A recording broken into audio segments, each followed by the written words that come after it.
kanina, kala nyo, ano, di ba? Pero clickbait. Dumating lang na umaga, tapos umuwi rin. So parang clickbait lang yung dating kanina. Na-clickbait tayo lahat. Kala nga namin mag-a-attend na rin nung ating hearing, trial. Pero nag-attendance lang, pero nasa kantin. Hindi pa nagpaliwanag. Sayang, pumunta na rin sana sa hearing. Mas maganda rin kasi na nandun naman siya, di ba? Una, nagpunta po ang atin pong pangalang Pangulo, hindi sa paglilitis, kundi para po kamustahin ang kanya pong defense panel. At nakikita naman ho natin ngayong araw po na ito, ongoing yung pong paglilitis. No? So, antayin ho nating matapos yung kabuuan po ng presentation of the witness. Pero tingin ko naman lahat po ng mga mayor na mga punto na gusto hong ma-deliver ng prosecution ngayong araw po na ito ay na-deliver po as we speak. So, we'll wait for the entirety of the day to make a complete assessment of day 2 of the impeachment trial. Okay, siguro bukas na ho natin yung hapag para sa mga tanong.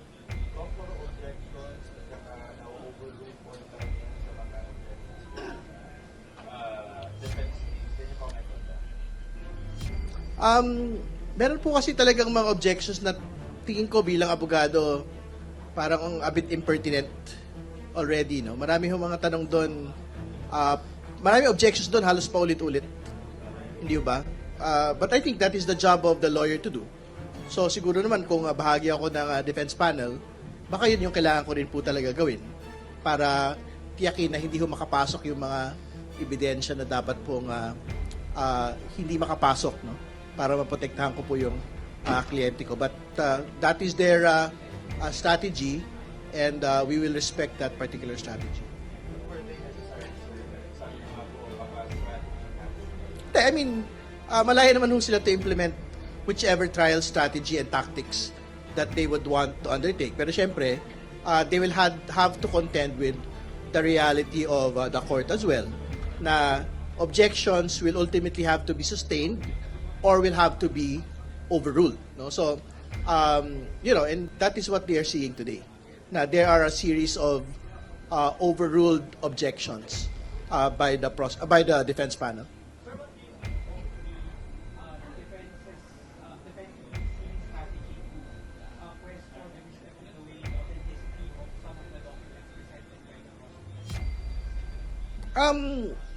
Well, ginagalang ho namin yun. No? So, going into trial, we were expecting each and every piece of objection will be implemented by the defense. No? Pero, siguro we take exception lang po on yung pong objection nila relating to the exclusion of the witnesses. Kasi I'm quite certain they will again object on each and every witness moving forward. No? Kasi nga, I think their original position, which is basically their Supreme Court challenge, is that yung po hindi kasama doon sa original complaints ay hindi ho dapat isinasalang dito. But again, ang posisyon ho namin ay all of these are already part of the pre-trial order. So basically, nagpasya na ho yung Senate Impeachment Court na lahat po ng mga witness na gustong ipasok ng prosecution at defense ay nandoon na po sa pre-trial order, with a further reservation na in the event na meron po mauna reserved witnesses and other witnesses na hindi ho reserved at hindi ho listed, pwede pa rin naman ho yung isalang for as long as meron pong approval ng Senate Impeachment Court. But again, and to bring the question to them as well, ang totoo naman ho, nothing in their witness list was ever stated in the House answer, which is a non-answer, and also in the Senate answer, which is also a non-answer. So, ibig sabihin, ano bang prinsipyo ho rito? Ang pwede sa amin, ay pwede rin dapat sa inyo. Ang hindi pwede sa amin, hindi dapat pwede sa inyo. So, ibig sabihin, that particular objection point doesn't really make sense to me.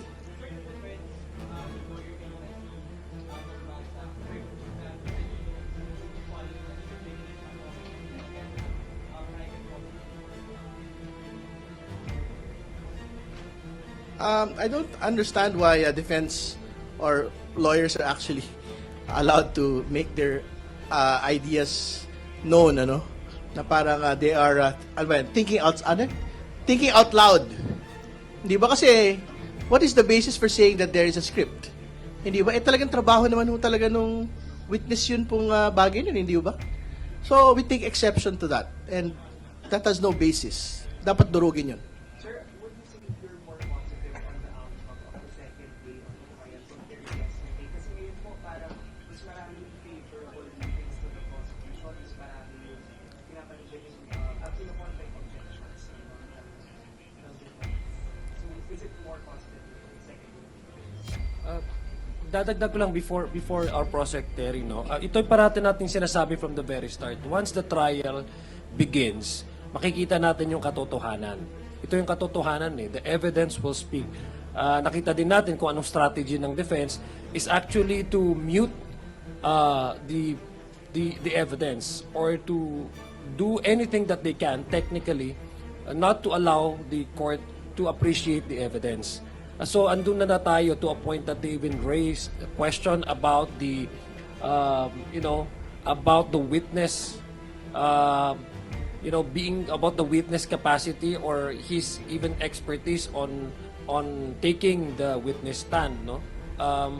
So it's very clear now that sabi ko nga ngayon hindi pa tapos itong araw na to, but we are claiming victory because all the motions that were raised by the defense most of them were overruled. And we are very thankful to the presiding officer because alam niya yung mga strategy na ganito, no?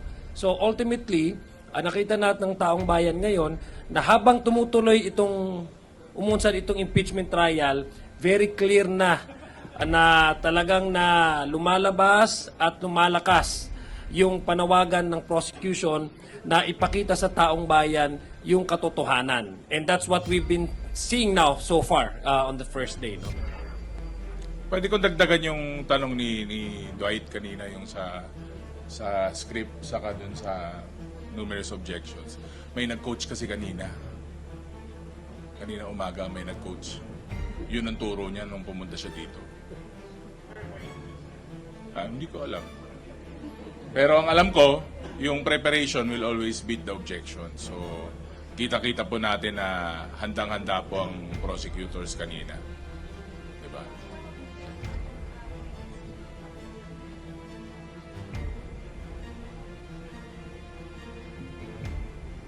Well, antayin lang ho namin as received copy, no? Bago ho namin i-disclose fully. Ano po? Nailabas na. Okay, then we confirm na these particular personalities had in fact been requested to be issued subpoenas to attend to the proceedings. But balikan ko lang yung tanong kanina kung are we happier today than yesterday? Ang totoo naman ho, it is the same high expectations that we've seen from yesterday. Katulad ng sinasabi kahapon, the fact that we had reached impeachment trial day is already the victory in itself. And on the second day, ganun pa rin naman ho. We are presenting the evidence as we had promised the nation. So, malaking bagay po ito. Itong nagdaang mga araw po na ito. And more importantly, we're not keeping tabs naman po on yung tally. Wala kaming tally sheet. Kung sino ho yung na-reject yung objection, sino ho yung na-sustain yung objection, sino ho yung nautal. Kasi, ang mahalaga naman po dito, yung pagpapalabas ho mismo ng ebidensya, either ng prosecution or ng depensa. So, pareho lang po. Yung high expectations namin of yesterday is the same high expectations that we had today.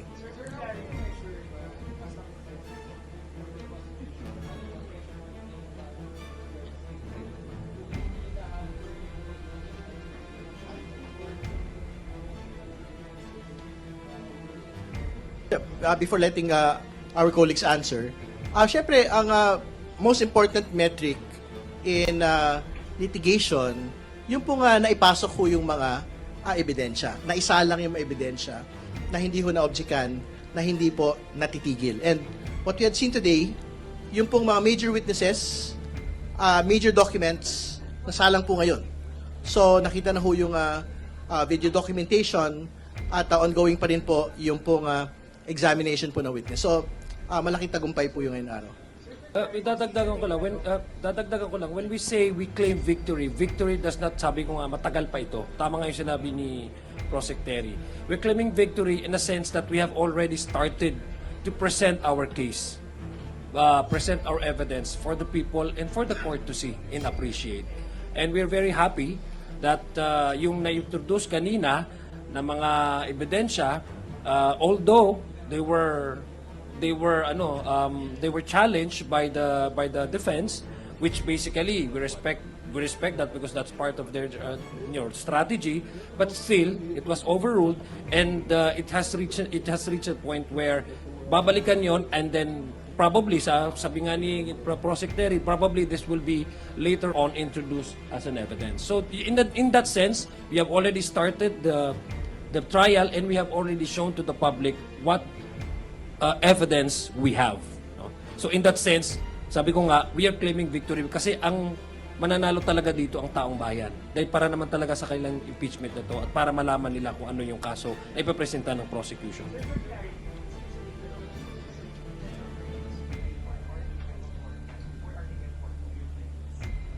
Tama po yun kasi I think very relevant siya dun sa press conference kung saan na-utter yung pong threats against the President.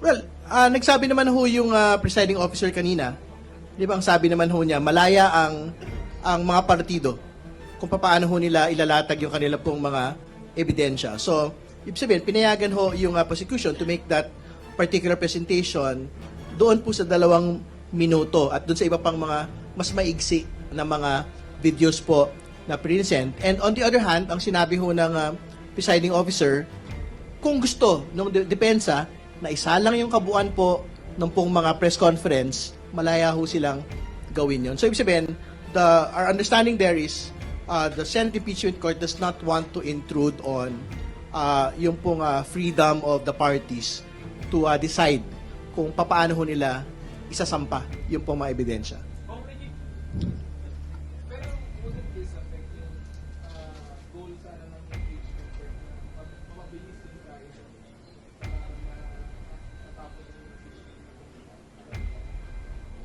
Well, meron naman din po merit yung gustong sabihin ng defense, no?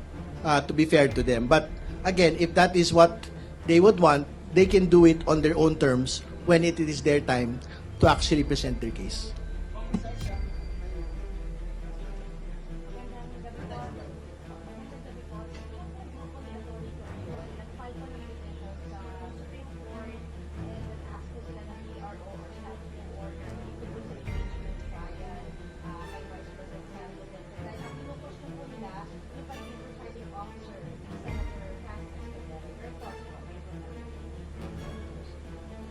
Yung kasi ang bread and butter nila, mag-file ng TRO. So, sa tingin ko,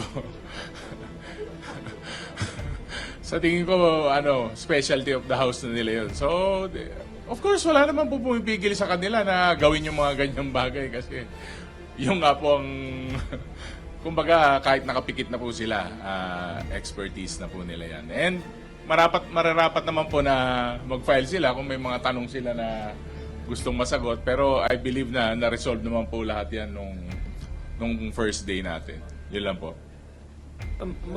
Malaya naman po talaga mag-question ang kung sino man dumalo sa Supreme Court.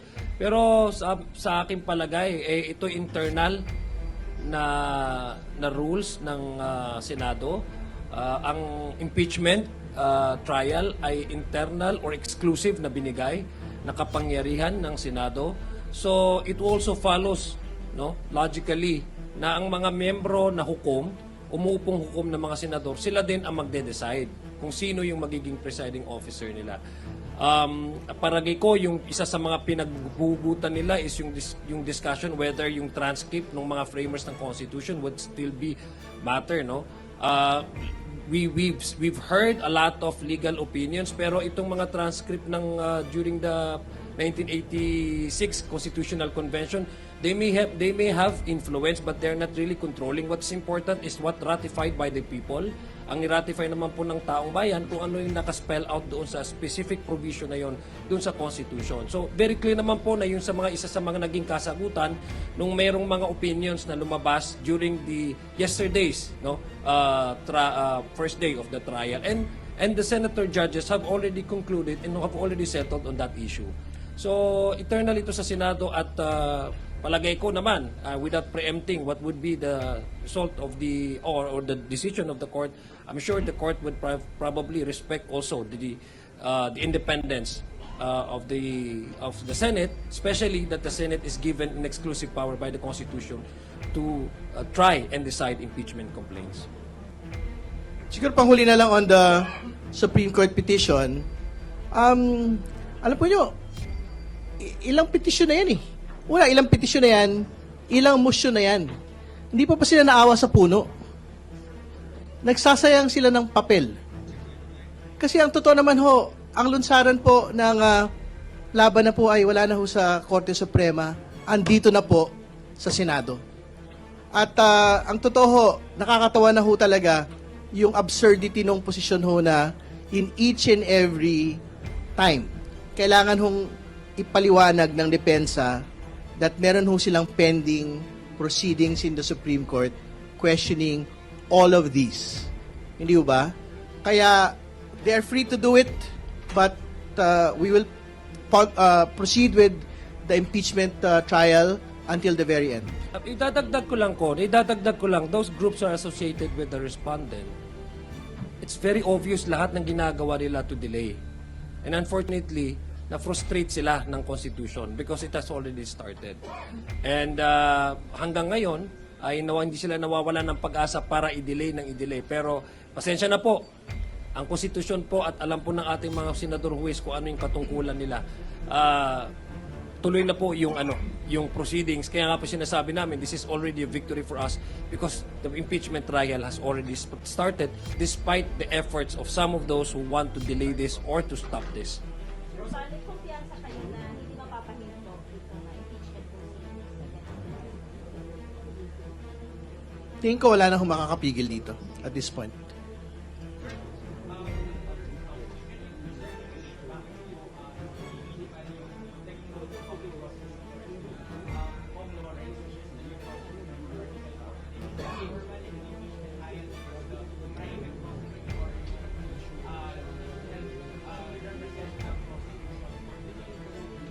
Well, wala po itong pagbabago mula doon sa lahat ng mga impeachment proceedings, no?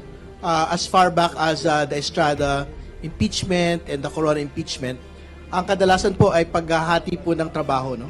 Yung po direct examination ay ginagawa po ng private prosecutors at yung pong argumentation relating to legal technical matters ginagawa po ng public prosecutor. So this was done in Estrada, this was done in Corona. We're doing it again now. At saka dadagdag ko lang, kahapon kasi na-approve ng court nung naglabas ng directive ng presiding officer na they would allow yung pag-examine ng witness, pag-examine ng evidence ng more than one counsel, no? For both sides. Hindi lang ho ito sa prosecution, but even that option is available to the defense. So hindi ho siya, remember, ito pong mga private prosecutors natin have volunteered also. Nag-volunteer ho sila sa panel ng prosecution ng House of Representatives kasi naintindihan nila kung gaano ka-importante itong usapin na ito at saka yung being an officer of the court, kasi mga abogado sila, matawagin lang ho namin sinasabi ito, they understand their civic duty to really make sure that the Constitution do well implemented. In this case, the accountability mechanism of the Constitution will be alive and well and will be felt, no, to serve the interests of the public.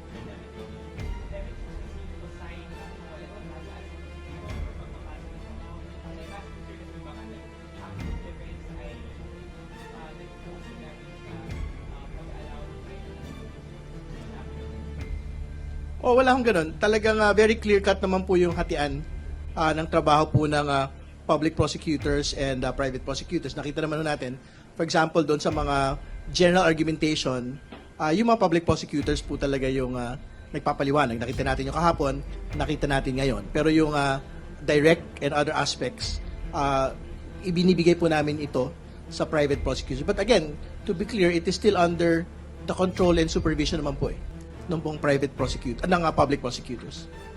Gusto ko lang talagang i-reiterate and highlight, no? Kasi yung ganong klaseng framing, baka yun na lumalabas, no?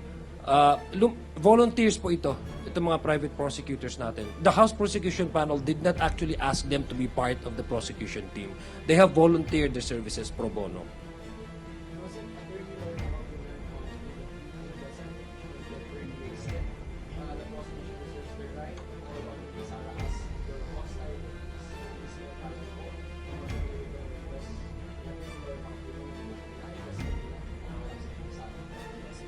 So abangan ho natin kung yan po yung magiging pagpapasya. Anyway, meron naman ho tayong 1 week prior notice hindi ba? So if we see the Vice President in that list, then she will be in that list and then she will be called to the stand. So antayin po natin if that is something that will actually happen. Saka kanina, kala nyo, di ba? Pero clickbait.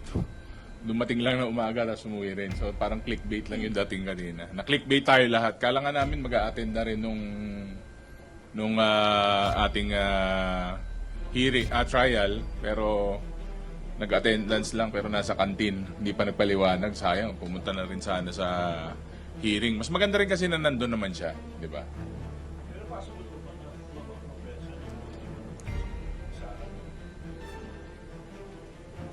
Well, meron pong right against self-incrimination po yung ating mga respondent, mga akusado, hindi ba?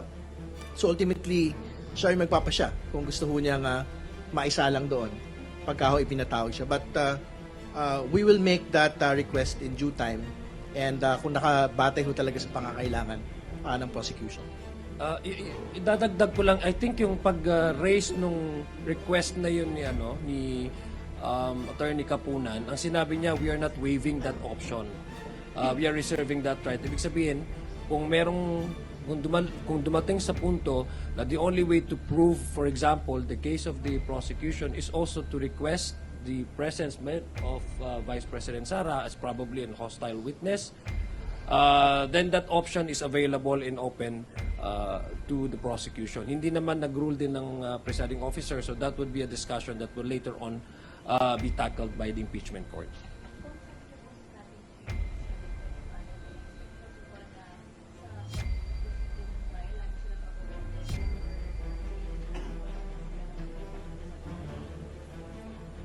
Well, nung pong sinasabi nga ho namin sa inyo na as far back as yung pong paghahanda namin, hinahanda na ho namin talaga yung objection on each and every point. So, yan ho yung basically implementation po ng paghahanda na yon. At tingin ko naman ho, what we had seen today is, naipakita naman ho namin yung relevancy, materiality, nung pong lahat ng aspeto ng testimonya po ng witness. So, malaking bagay po yun sa amin.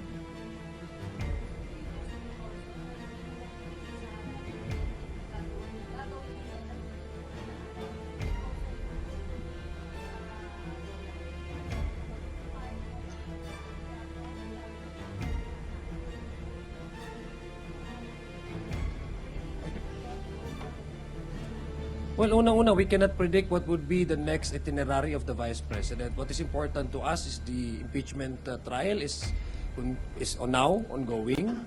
Yun ang pinaka-importante. Whether she would come, she would participate, that should entirely be her decision in concurrence with, of course, her defense lawyers. No? We don't anticipate.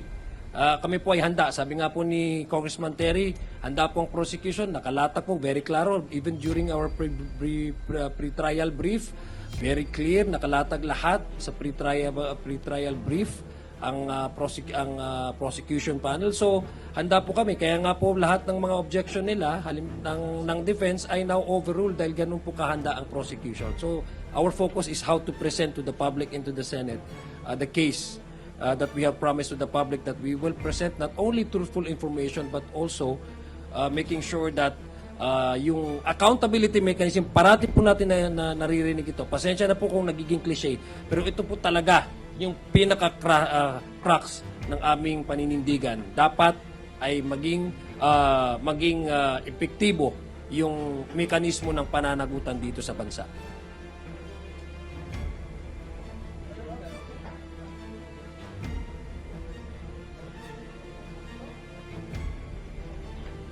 I object.